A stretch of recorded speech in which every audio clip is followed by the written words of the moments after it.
Sa punto pong ito, alamin muna natin ang sitwasyon sa pangalawang araw ng rally ng Iglesia ni Cristo sa Maynila. May report si Vel Custodio. Vel? Audrey, nananatiling mahigpit ang pagbabantay ng seguridad sa paligid ng Maynila upang panatilihin ang kapayapaan sa 3 araw na kilos protesta.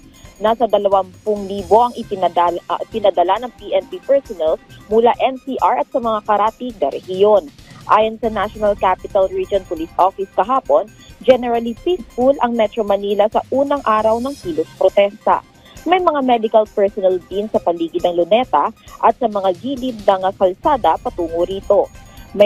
Para naman sa mga sasakyan na paparada sa paligid ng Luneta, pinapaalalahanan na tanging ang mga naka-uniforme ng Manila Traffic and Parking Bureau ang otorisadong mag-assist sa parking. Dapat may hawak na ticket at 50 pesos lamang ang tingil.